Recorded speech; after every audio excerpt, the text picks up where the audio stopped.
Hello everyone, welcome back to my channel. So आज आम्ही निघालो होतो खोपोलीला.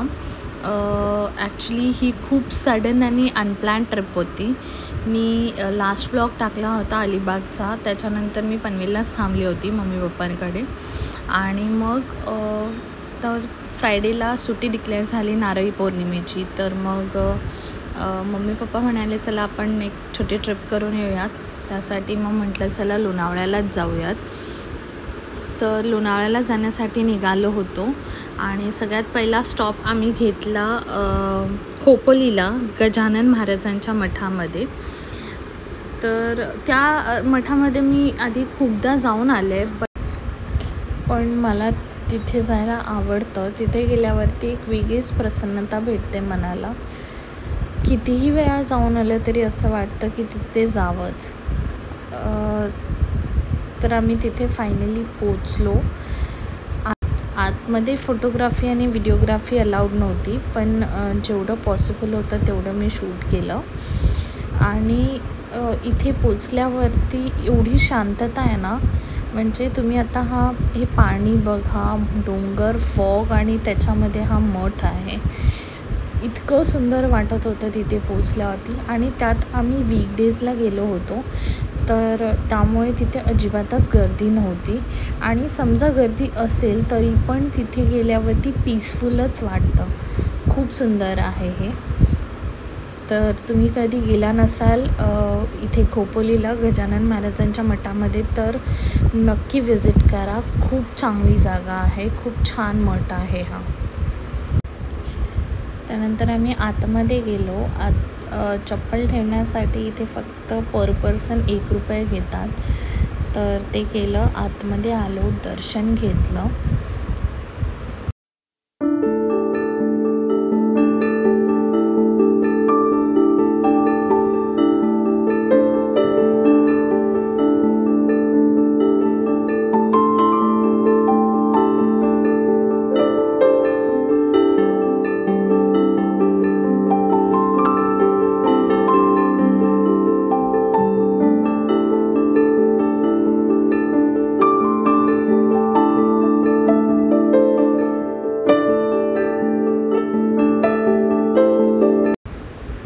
आणि आम्ही पाठच्या साईडला आलो.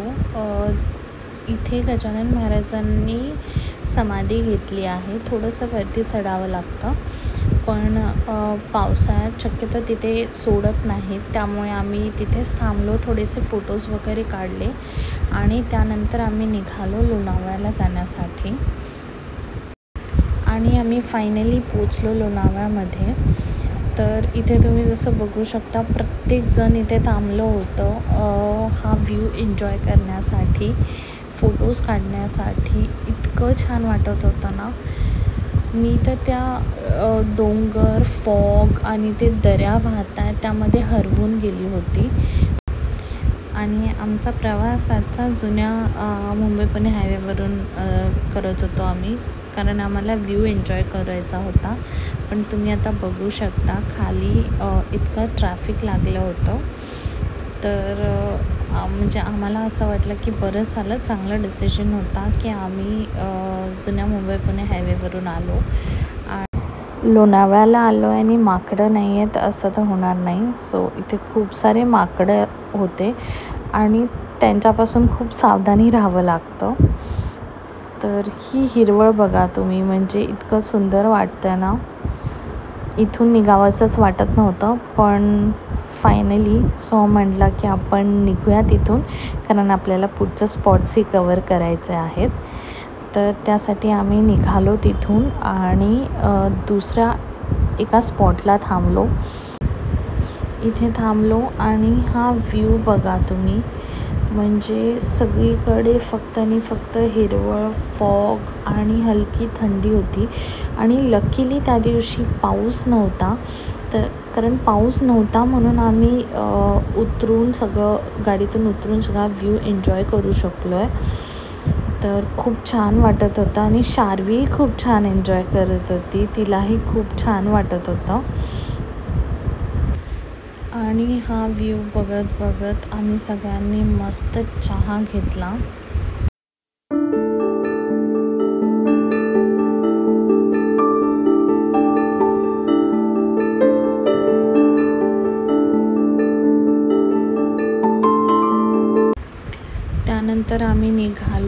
पावनाला जाण्यासाठी, पावना लेककडे जाण्यासाठी.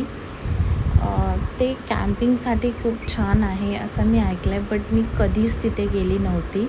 आज फर्स्ट टाईम चालली आहे. आणि तिकडे जाण्यासाठी रस्ते असे पूर्ण वळणावळणाचे आहेत. तर मला कुठलाही घाट आला किंवा असे वळणावळणाचे रस्ते आले की खूप वॉमिटिंग होते, खूप वॉमिटिंगसारखं फील होतं. त्यामुळे मला खूप अनइझी वाटत होतं. पण रस्ते खूप सुंदर आहे. तुम्ही बघू शकता दोन्हीकडून झाडं आणि मधून आपली गाडी चालली आहे. खूपच सुंदर वाटत होतं. आम्हाला पावना लेक समोर दिसत होतं, बट समजतच नव्हतं की तिथे एंटर कसं करायचं आहे. ऑब्व्हियसली आम्ही गुगल मॅप लावलेला, बट स्टील आम्ही थोडं पुढे गेलो. मग तिथे एका काकांना विचारलं तर ते बोलले की इथे मोस्टली कॅम्पिंगसाठीच येतात, राहायला येतात लोक. त्यामुळे एंट्री असं नाही आहे, तुम्हाला वरूनच बघावं लागेल. पण तुम्ही जर बोटिंग केली तर मग तुम्हाला तिथे लेकपर्यंत जाता येईल. तर मग आम्ही परत थोडंसं 2 किलोमीटर पाठी आलो आणि त्याच्यानंतर एक बोटिंग हाऊस होतं. तर तिथे पर पर्सन 50 रुपीज तिकीट होतं आणि तुम्ही बोटिंग करा किंवा नका करू, बट ते 50 रुपीजचं तिकीट तुम्हाला घ्यायचंच होतं. आणि जर तुम्ही तिथे काही खाल्लं तर 50 रुपीज त्यातून तुमचे फूडमधून मायनस होतील. सो आम्ही 6 जणं होतो, तर 300 रुपयेचे आम्ही तिकीट्स काढले आणि आतमध्ये आलो. तर इथे क्षितिजने आणि सोहमने फक्त स्पीड बोट घेतली होती. त्याला पण तिकीट 400 रुपीज पर पर्सन होतं. पण इथे येणं ॲक्च्युली वर्थ इट होतं. म्हणजे मी प्रत्येकाला रेकमेंड करेल की पावना लेकला एकदा तरी व्हिजिट करा. आणि इथे शार्वी तिच्या आजी आजोबांसोबत मस्त व्ह्यू एन्जॉय करत होती. मम्मी पप्पा तिला स्पीड बोट दाखवत होते आणि तीही छान सगळीकडे बघत होती. आणि इथे आम्हाला हे असे डक्स दिसले, इतके क्यूट वाटत होते ना. आणि इथलं पाणीही इतकं क्लिअर आणि इतकं स्वच्छ होतं की खूप सुंदर वाटत होतं. त्यानंतर आम्ही फोटोज वगैरे काढले, थोडंसं पाण्यात उतरलो. इथे पप्पांनीही शार्वीचे थोडेसे पाय पाण्यात डिप केले. खूप छान वाटत होतं. त्याच्यानंतर इथे आम्हाला पप्पांचे एक स्टुडंट भेटले आणि त्याची फॅमिली. मग त्यांनी थोडेसे गप्पा मारले आणि त्याच्यानंतर आम्ही निघालो होतो. तर हा व्ह्यू बघा तुम्ही, इतका सुंदर वाटतो आहे. जे मी तुम्हाला मगाशी बोलली 50 रुपीजचे कुपन्स काढले होते आम्ही. तर टोटल 300 रुपीज झाले होते. आणि मग आम्हाला ॲक्च्युली तिथे काही खायचं नव्हतं, भूकच नव्हती. पण मग ते कुपन यूज करायचे म्हणून आम्ही फक्त हराभरा कबाब मागवला. मग आम्ही सगळ्यांनी ते खाल्लं आणि तिथून निघालो. तर निघताना इथे मला हे पपईचं झाड दिसलं, किती खूप सारे पपई लागल्या होत्या त्याला. तर त्याच्यानंतर आम्ही तिथून निघालो आणि पोचलो मॅप्रो गार्डनला. तर पूर्ण दिवसभर आम्ही खूप छान फिरलो. लकीली पाऊस नव्हता, त्यामुळे आम्हाला सगळं बघता आलं, एन्जॉय करता आलं. पण मॅप्रोला पोचल्यानंतर पाऊस चालू झाला. तर आतमध्ये तर सगळं टेस्टिंगचं होतं. तर एक फूड आयटम आम्ही टेस्ट केले. मॅप्रोला आल्यावरती हे जे टेस्टिंगसाठी भेटतं हे घेण्याची एक वेगळीच मजा आहे. मी मॅप्रोला खूपदा जाऊन आले, म्हणजे महाबळेश्वरला पण आणि लोणावळ्याला मी सेकंड टाईम आली होती. बट शार्वीच्या बाबांचा हा फर्स्ट एक्सपिरियन्स होता. तर त्यांनाही खूप मजा आली. आणि इथे पान चॉकलेट आणि आल्मंड चॉकलेट होतं. तर इथे आमची डिबेट चालली होती की पानवालं चांगलं आहे आणि आल्मंडवालं चांगलं आहे. मला पर्सनली आल्मंडवालं आवडलं. त्याच्यानंतर इथे आम्ही आलो, नाचोस टेस्ट केले. नाचोस मला खूप आवडलं. त्याचं एक पॅकेट आम्ही घेतलंसुद्धा, ॲक्च्युली 2. त्यानंतर बिलिंग केलं आणि निघालो. तर इथे पाऊस चालू झाला होता, पण मॅप्रोला आलो आहे आणि काय खाल्लं नाही आहे असं तर होणार नाही. त्यामुळे आम्ही निघालो फूड कोर्टकडे.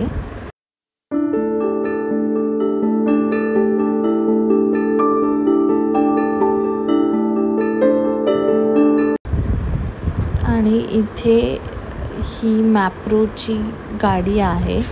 खूप छान वाटली म्हणून मी त्याचा एक शॉट घेतला. त्याच्यानंतर इथे आलो आणि आमची ऑर्डर दिली. आम्ही सगळ्यांनी स्ट्रॉबेरी विथ क्रीम घेतलेलं. इथे शार्वीच्या आजीचा व्हिडिओ कॉल आला होता, तर शार्वी त्यांच्याशी बोलत होती. आणि मॅप्रोला आल्यावरती strawberry with cream is must, तर त्यामुळे आम्ही तेच ऑर्डर केलं होतं. हे रिअल स्ट्रॉबेरीज असतात. ह्यामध्ये स्ट्रॉबेरीजचा सीझन नसल्यामुळे थोडेसे आंबट होते स्ट्रॉबेरीज, बट छान होतं, मला आवडलं. त्यानंतर इथे ऑथेंटिक पिझ्झा भेटतो. तर ऑथेंटिकली असा पिझ्झा बनवला जातो, त्यामुळे म्हटलं तो एक शॉट घेऊयात. आणि त्यानंतर आम्ही निघालो होतो घरी येण्यासाठी. मी त्याच दिवशी ठाण्याला परत येणार होती. आम्ही घरातून 7 वाजता निघालेलो, 10 वाजता पोचलो. 3 तास ट्रॅफिकमध्ये होतो. एनिवेज व्लॉग कसा वाटला हे मला नक्की कमेंटमध्ये सांगा.